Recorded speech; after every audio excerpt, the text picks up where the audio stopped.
Namasté, vous écoutez Signe Essence, le podcast qui réveille le goût de la vie et vous permet de décoder autrement toute forme de symptômes à l'écoute de votre corps, une voie pour guérir naturellement.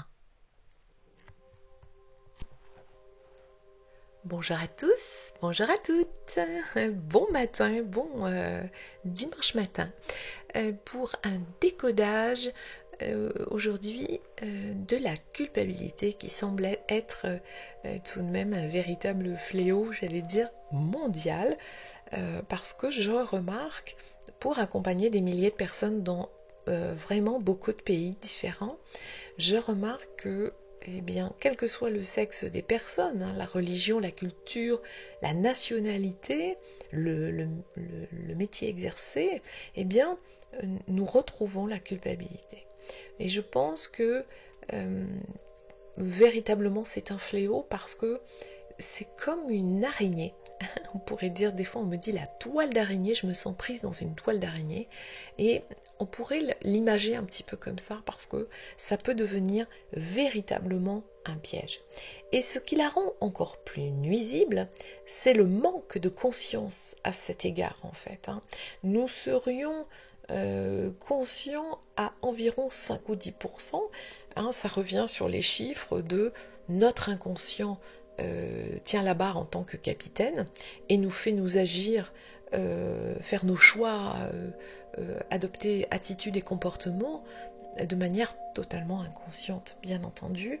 Et comme je le répète ainsi pour la partie psychogénéalogique ou en constellation familiale, c'est véritablement ce que nous ne connaissons pas qui nous rend parfois le plus malade. Voilà. Alors, la culpabilité, c'est pas une émotion en soi, ce serait plutôt une expérience mixte qui va comprendre des sentiments, mais pas toujours ceux qu'elle laisse supposer. C'est pourquoi il est nécessaire d'examiner soigneusement son contenu si on veut s'informer précisément de ce que l'on vit. Parce que il y a la bonne culpabilité et la mauvaise. Alors, si on vient la définir, la culpabilité, on pourrait dire que c'est un sentiment qui peut être plus ou moins diffus de commettre une faute nécessaire, et je dirais nécessaire à toute vie sociale, mais parfois douloureux et contraignant.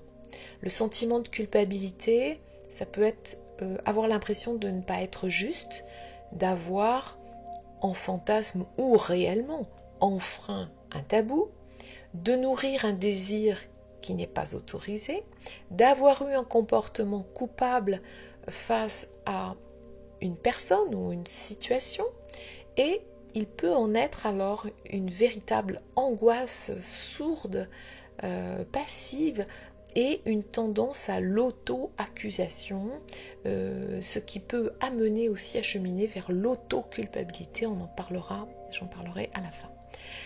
Il y a la culpabilité saine, c'est-à-dire une expérience que je vis quand je pose délibérément un geste qui est en désaccord avec mes valeurs. La culpabilité saine, elle suppose toujours deux choses: que j'ai dérogé à mes valeurs ou à mes principes profonds, et que j'avais le choix de le faire. Le fait que mon expression soit impulsive n'enlève pas du tout le caractère libre de mon action. La colère ne m'a pas emportée, je me suis laissée entraîner par ma colère. Alors, à quoi ça sert ? La culpabilité, elle recouvre un ensemble d'émotions.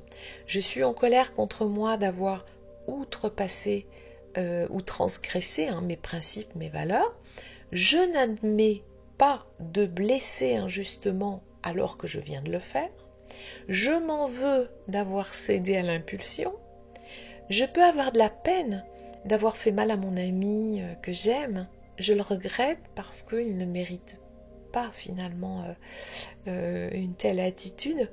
L'action que j'ai pu poser qui a créé un déséquilibre en moi, et ce déséquilibre consiste essentiellement en un désaccord avec moi.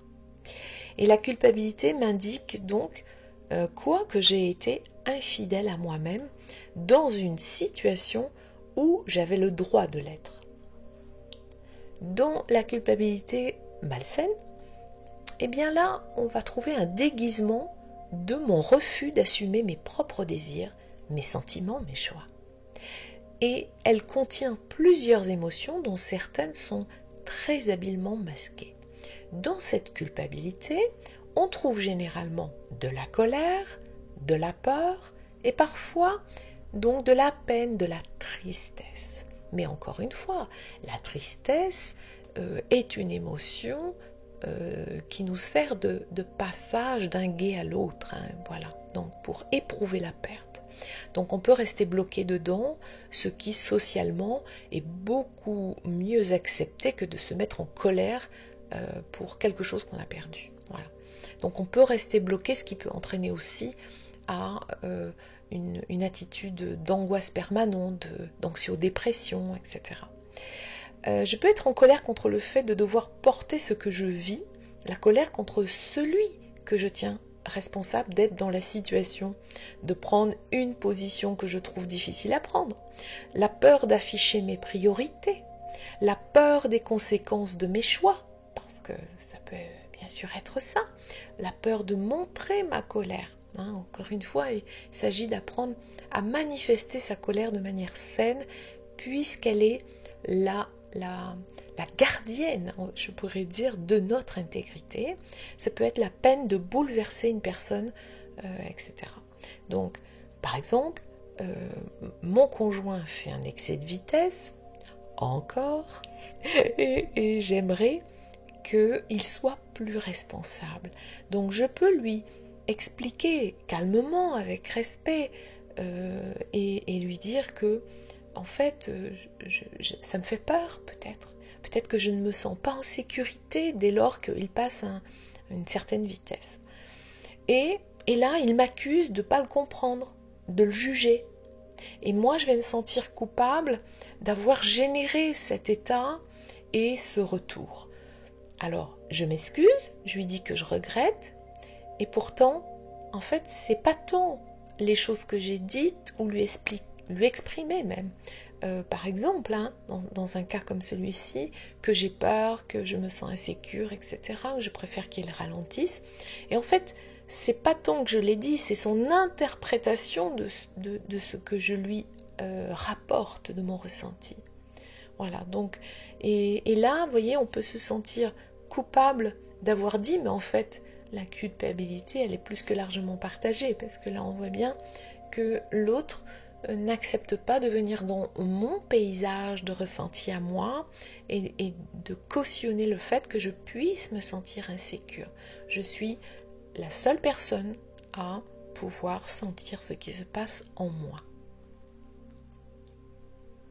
Alors à quoi ça sert la culpabilité aussi malsaine? Ça sert à éviter d'assumer mes actes. La culpabilité, elle diminue à mes yeux ma responsabilité dans le choix que je fais.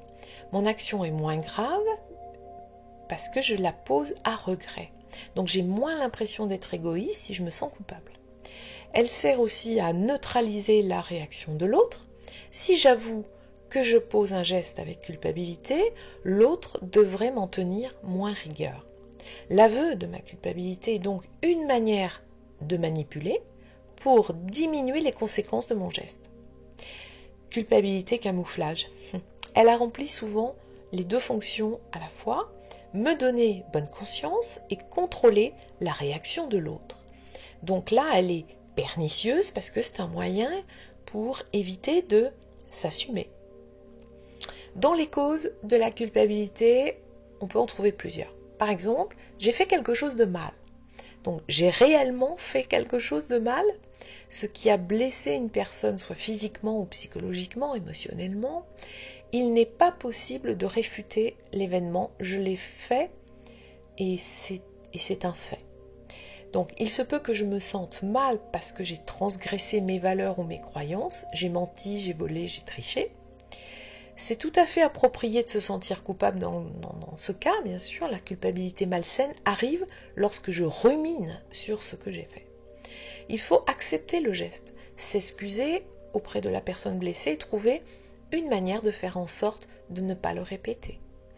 Les humains peuvent avoir tendance à l'égocentrisme. Il se peut qu'on accorde plus d'importance au geste de la personne qui a été victime de ce geste. Nous avons l'impression que les autres vont placer beaucoup d'importance sur l'acte et les pensées qui sont associés, mais finalement, il se peut que cela n'arrive pas réellement. Une autre cause, c'est je me sens mal de quelque chose que je n'ai pas fait, mais que j'aurais eu envie de faire. Je pense faire quelque chose qui pourrait dévier de mes croyances et valeurs, de commettre un geste qui est malhonnête ou illégal. Juste le fait d'y penser me fait me sentir mal, même si j'ai encore rien fait. Et là, on peut essayer de le repousser ou de le nier. Cependant, en faisant cela, il se peut que je finisse par commettre le geste ou bien que j'utilise d'autres moyens pour ne pas le faire, mais qui ne correspondent pas ou plus à mes valeurs. Et comment faire? On peut essayer d'accepter le fait qu'on a eu cette pensée, de trouver des solutions pour ne pas agir. Il ne faut pas le repousser, la pensée est présente, du coup maintenant, c'est qu'est-ce que j'ai fait de ça? Voilà, c'est toujours pareil, c'est pas tant ce qu'on fait ou ce qu'on vit, c'est qu'est-ce qu'on en fait. Une autre possibilité, c'est la culpabilité face à quelque chose que je pense que j'ai fait. Plusieurs théories. Nous avons de la difficulté à vivre de la joie parce que nous vivons trop cette cause de culpabilité. C'est en fait peut-être là le joug des pensées irrationnelles par rapport à des situations. Si je pense avoir fait quelque chose, je vais le vivre avec la même intensité que si je l'avais réellement fait, peut-être même plus. Donc, si je pense que mes pensées peuvent avoir une influence sur ce qui arrive aux autres, j'ai imaginé, par exemple, que mon conjoint a eu un accident de la route, et il se peut donc que cela arrive pour de vrai. Et si ça arrive, je vais avoir la pensée irrationnelle, culpabilisante, que c'est de ma faute. Quelque part, je sais que c'est pas logique, mais c'est difficile d'enlever la pensée. Vous voyez, ça peut vous mettre sur le chemin d'une histoire que vous avez forcément vécue vous aussi. Notre mémoire est aussi parfois erronée. Il se peut que je pense avoir fait quelque chose de mal, mais que dans la réalité, ce n'est pas du tout arrivé. Voilà, surtout lorsque les émotions sont très fortes. Donc avant de s'accuser, il faut s'assurer que nous sommes réellement coupables du geste. Auquel cas, nous sommes responsables. Et c'est parfait d'être 100% responsable de ce que l'on dit, de ce que l'on fait. Il faut aller chercher les bonnes informations pour le prouver, car parfois notre mémoire n'est pas forcément fiable. Une autre possibilité, c'est que je n'ai pas fait assez pour aider une personne. Par exemple, un ami est malade, j'ai donné du temps pour l'aider, pour l'accompagner, et maintenant mes obligations me forcent à réduire ce temps de disponibilité. Et du coup, je peux donner des journées, du temps, ou plusieurs semaines, etc. Mais là, du coup, la culpabilité va commencer à me ronger parce que je tente par tous les moyens de pouvoir continuer à l'aider alors que j'ai moins de temps. Il est important de déterminer si en fait on veut faire des sacrifices parce qu'on désire le faire versus la culpabilité que je vivrais si je l'aidais pas. Si c'est par culpabilité, le risque d'épuisement est plus présent, bien entendu, et donc fera en sorte que je serai donc un aidant moins efficace. C'est toujours délicat d'accompagner, de donner du temps à quelqu'un et de se retrouver bloqué dans notre propre agenda et de se dire mais comment faire pour continuer à faire pour l'aider alors que je peux moins. Voilà, donc c'est là où très souvent on culpabilise parce qu'on se sent égoïste de moins faire. Mais il faut avant tout se prioriser. C'est toujours la même chose. Je prends toujours l'exemple de l'avion. Si nous sommes en problématique et que nous devons placer le masque à oxygène, eh bien, c'est pas d'abord sur la personne à côté, c'est d'abord sur moi pour pouvoir être en capacité d'aider l'autre. Hein. C'est toujours la même chose. Voilà. Il y a la culpabilité parce que on va mieux que quelqu'un d'autre.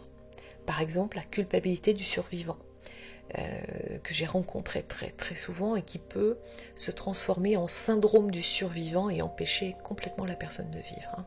Donc on peut passer par cette culpabilité juste par le fait que notre vie va bien ou mieux que quelqu'un d'autre. Par exemple, un jeune qui est le premier à pouvoir aller à l'université pourrait se sentir coupable parce qu'il a une chance dans la vie que ses parents ou que ses frères et sœurs n'ont pas eu. Donc pour protéger les autres membres de la famille, il peut s'engager dans des comportements autodestructeurs qui feront en sorte qu'il ne va pas terminer ses études, par exemple, voyez. Alors, la seule façon de se détacher de la culpabilité du survivant, dans laquelle on va trouver plein de scénarios possibles, c'est de se rappeler que les échecs ne feront pas en sorte que l'autre personne reviendra, par exemple, si elle est décédée, ou que les autres ne se sentiront pas mieux parce que je vis un échec.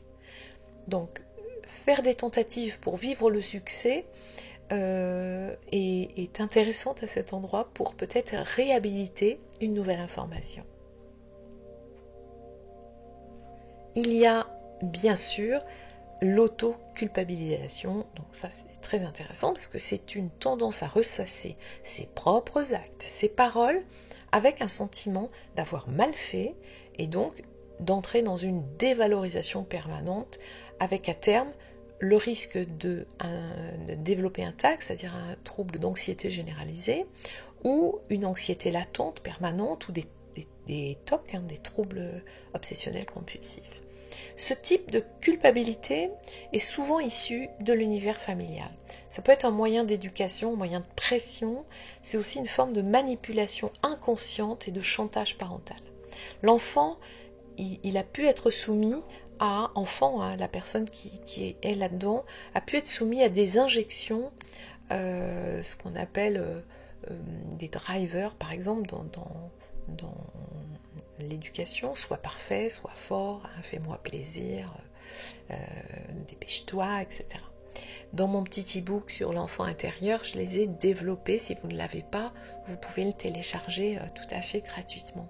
Et adultes, eh bien, ils vont se sentir honteux face à la vulnérabilité, à la faiblesse, et donc ils ne s'aiment pas et ils manquent d'estime. Parfois, la personne, elle peut être porteuse aussi d'une histoire transgénérationnelle difficile. Elle a été sous le legs, ou elle est sous le legs d'une culpabilité ancestrale. Elle la conserve par loyauté. C'est un comportement inconscient et auto-manipulateur. Donc la culpabilité sert de réparation pour payer la dette de l'ancêtre. Ensuite, eh bien, nous pouvons trouver, bien sûr, dans ces deux premières formes de culpabilité, qu'elles s'expriment à travers des comportements d'intériorisation. Il y a dans l'auto-culpabilisation donc les silences, les secrets, comme les secrets de famille qu'on porte inconsciemment, le repliement sur soi, on se coupe des autres, voire on se déracine, avec l'élan de dire je me sens seule, mais en fait souvent ces personnes se replient dans la solitude, de quoi cautionner encore un peu plus leur mal-être. Il y a la fusion, la confusion, c'est-à-dire qu'on entre dans la dépendance affective et on ne se délimite pas son espace. On peut entrer dans l'autopunition, l'autosabotage. Par exemple, on s'interdit de vivre une relation de couple, d'avoir des enfants ou du plaisir, hein, tout simplement. La mutilation peut être utilisée. Il y a des personnes qui s'automutilent hein, parce qu'elles ont besoin de créer inconsciemment une coupure avec le corps coupable. Et puis bien sûr toutes les formes de destruction qui vont être dépression, suicide, addiction et maladies graves, hein, bien entendu. Alors comment est-ce qu'on sort de la culpabilité hein? Au secours! Eh bien déjà, de grâce à apprivoiser le fait que vous êtes faillible. Nous sommes des êtres parfait. C'est parfait, d'accord?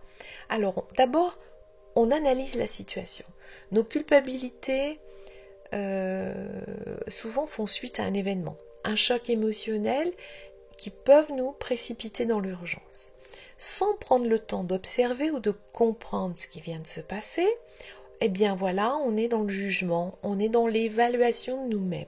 Nous avons été pas assez ou trop, et parfois, le sol se dérobe sous nos pieds.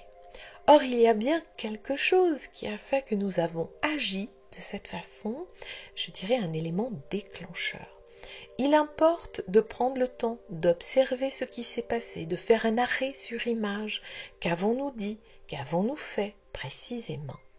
Repérer l'acte coupable exact permet de le regarder en face avec le recul nécessaire. Très souvent, nous avons agi de manière automatique. Avons-nous vraiment voulu faire ou dire ce que nous avons fait ou dit? Quelle était notre véritable intention? Il y a forcément une bonne raison préalable, puis quelque chose nous a échappé. La culpabilité survient bien souvent faute d'avoir pris en considération ce qui nous fait agir comme nous avons agi. Ensuite, on s'appuie sur ces sensations corporelles. La culpabilité est une émotion secondaire et très souvent, je dis, elle est jumelle avec la honte. Donc, on a un nœud dans le ventre, un poids sur l'estomac, ça serre dans la gorge, on peut avoir une oppression dans la poitrine. On identifie la zone du corps que la culpabilité met en souffrance quand elle surgit. Et on y apporte toute notre attention, tout notre soin afin de permettre la distanciation et soulager la douleur. Cela nous rappelle que nous sommes un corps vivant avant d'être une tête pensante et nous ramène à des limites corporelles plus familières pour nous que celles de notre mental. Apporter un peu de souffle, un peu de lumière là où ça fait mal permet de temporiser, d'atténuer l'emballement et bien sûr toute la cohorte des représentations mentales qui ne vont pas manquer. Donc de manière générale, toute pratique qui nous reconnecte à notre sensorialité et au calme ne peut que nous aider à désamorcer la culpabilité quand elle est présente.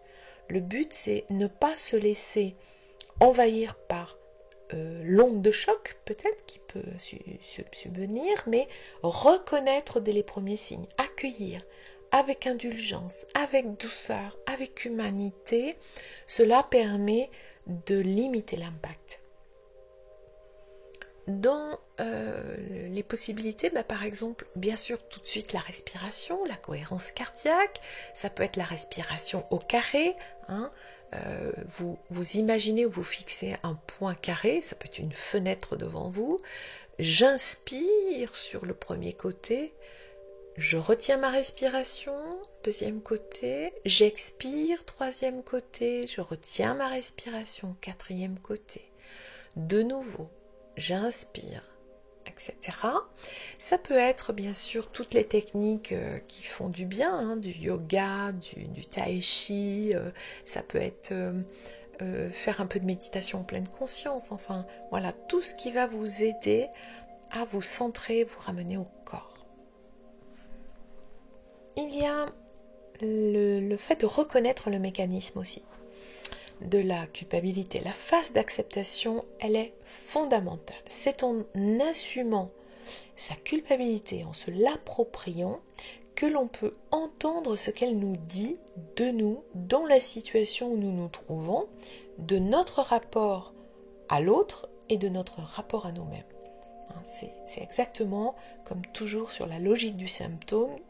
Qu'est-ce qu'il me raconte comme histoire? Qu'est-ce qu'il me dit que je ne veux pas me dire? Donc là, reconnaître le mécanisme, ce que nous avons fait, comment, par exemple, nous avons répondu dans l'urgence à une situation de sauvegarde, est la seule voie à partir de laquelle il est possible d'écouter l'autre. Tant que nous demeurons dans « je suis nul, j'aurais dû », je me juge et je me juge coupable, bien entendu, nous restons toutes occupées par nous-mêmes, incapables de nous ouvrir à l'autre et parfois à la réalité de ce qui s'est vécu. Donc assumer un sentiment de culpabilité, c'est également s'accepter soi, avec ses imperfections, son histoire, son enfance, son éducation, tout ce qui fait que l'on se retrouve là aujourd'hui à se reprocher tel ou tel acte, telle ou telle parole qui laisserait de marbre peut-être une autre personne autour de nous. Au nom de quelle loi, dictée par qui ou par quoi est-ce que nous nous infligeons une pareille punition? Il ne s'agit pas de tenter de se débarrasser d'un coup d'un seul, d'une émotion qui fait mal, mais toujours d'être à l'écoute et d'accompagner son message, en fait, comme chacune des émotions. Ensuite, il faut accepter ses limites. Contrairement aux apparences, se sentir toujours coupable est aussi une façon détournée de se surestimer, se vouloir sans faille. Quand on a failli se considérer comme le ou la grande coupable, finalement responsable du malheur des autres, repose sur une aspiration de toute puissance peu confortable. Être bien certain qu'on aurait pu, qu'on aurait dû faire autrement, c'est aussi refuser l'idée que, dans certaines circonstances, nous sommes impuissants, qu'il n'y a pas le levier pour nous, que chacun fait en général ce qu'il peut dans la sphère de son possible, et que c'est déjà beaucoup. Notre cerveau a ses limites. Les connaissances en neurosciences nous le montrent très régulièrement. Nous agissons parfois en mode survie en répondant à des besoins d'autodéfense très archaïques. Les actes que nous nous reprochons sont bien souvent la réponse à des impératifs vitaux. Et le reconnaître humblement, sortir de l'illusion que nous devrions, que nous pourrions être plus ceci, moins cela, c'est reposant. Cela ne nous empêche pas d'évoluer pour être plus ouvert, plus juste, plus attentionné, en écoutant. Au contraire, c'est en accueillant son imperfection que l'on peut se perfectionner, reconnaissant que nous sommes faillibles, vulnérables, que nous favoriserons cette évolution.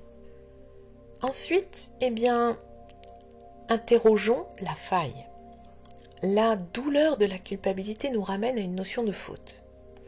L'aborder en termes judéo-chrétiens, j'aurais dû, l'autre aurait dû pour moi, c'est un puissant fond.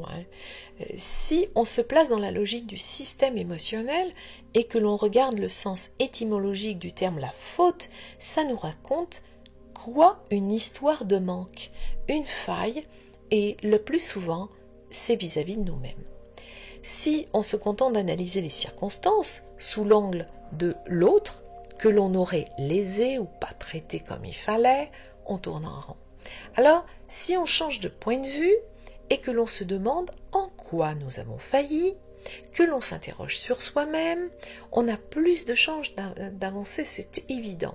En thérapie, le chemin consiste à entendre comment cette fixité-là de l'attention sur ce qu'on aurait dû faire pour l'autre cache souvent la véritable faute, ne pas s'accorder à soi-même l'attention nécessaire pour voir aussi tout ce qu'on a fait de bien avec tout notre possible. Ensuite, oui, il faut oser être soi. Oui. Vivre, c'est se choisir.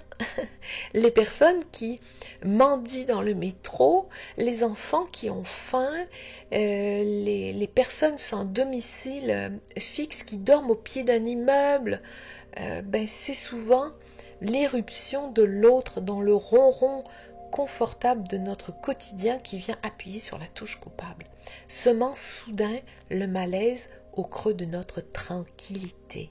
On s'en veut.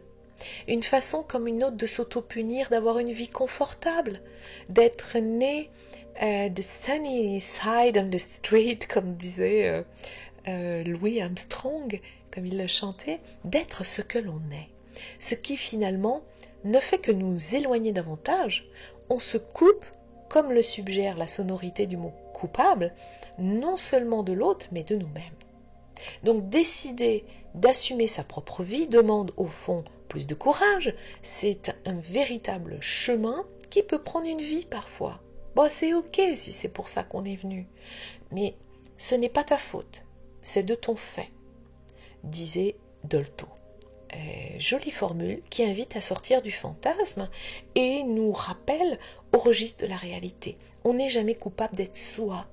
Quand l'irruption de l'autre, dans sa différence, nous tarabuste, c'est qu'elle interpelle la nôtre. Donc c'est une invitation, non pas à nous flageller, mais à nous réaccorder à nous-mêmes, au sens musical du terme. Meilleure voix pour s'accorder aux autres dans leur altérité. Ensuite, eh bien, relativiser. Il ne s'agit certes pas d'accuser l'autre, ses parents, l'école, le système, mais reconnaître que nous ne sommes pas toujours les seuls coupables, que le modèle socio-culturel dans lequel nous existons n'est pas pour rien dans notre fâcheuse tendance à nous accuser de tous les maux pour alléger la peine. Notre culture judéo-chrétienne, l'éducation scolaire, beaucoup nous prédispose à l'auto-jugement, voire à l'auto-flagellation, sans compter les nouvelles injonctions d'une société qui joue beaucoup sur le registre de la culpabilisation. Alors on est trop individualiste, on n'est pas assez écolo, pas assez à l'écoute. Bientôt on va nous dire que on ne médite pas assez, c'est pour ça qu'on est malade, enfin qu'on mange trop, qu'on mange mal, enfin il y aura toujours quelque chose qui fait que nous allons nous sentir coupables. Mais et si nous mangions mal? Et si nous éduquions mal nos enfants?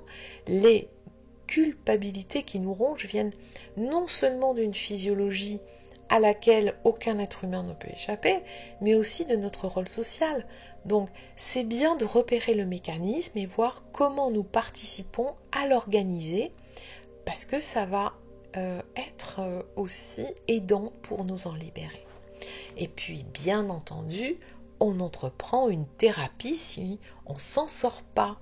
On ne reste pas enfermé dans sa boucle.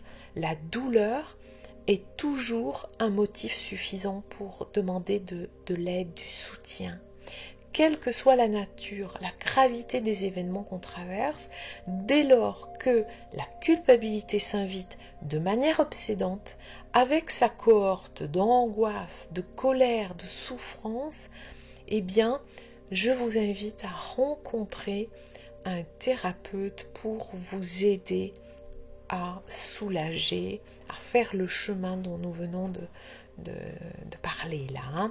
Donc la logique émotionnelle est une approche particulièrement adaptée puisqu'elle envisage la culpabilité comme un symptôme et qu'elle permet d'écouter ce qui se dit au cœur de l'émotion, tant sur le plan comportemental que mental.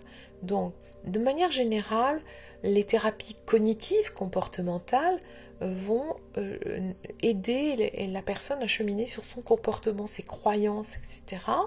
On peut venir approcher, bien entendu, la culpabilité en EMDR, sous toute autre forme de thérapie qui peut amener à donner du sens. Voilà, donc ça peut être la constellation familiale pour voir s'il y a un lien avec une culpabilité ancestrale. Je dirais même que c'est presque un préalable. Tout le chemin en psychogénéalogie qui permet aussi d'étudier la caractérologie, la personnalité, le comportement de nos ascendants, par exemple, permet de déjouer et de dénicher bon nombre de nos blocages, de nos loyautés inconscientes, de nos perceptions erronées, etc. Voilà. Eh bien, écoutez, bon, voilà, merci si vous êtes toujours là, c'est que vous êtes motivé à lâcher la culpabilité ou que c'est un sujet qui vous intéresse.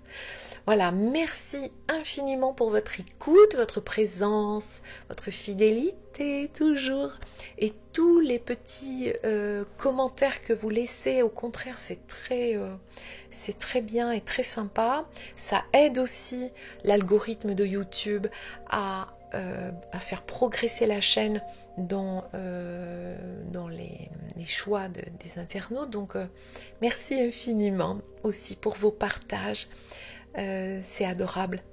Merci, merci, merci. Toute ma gratitude. Vous savez à quel point c'est chouette. Donc j'ai beaucoup de plaisir à réaliser ces décodages, même si ça demande beaucoup de temps.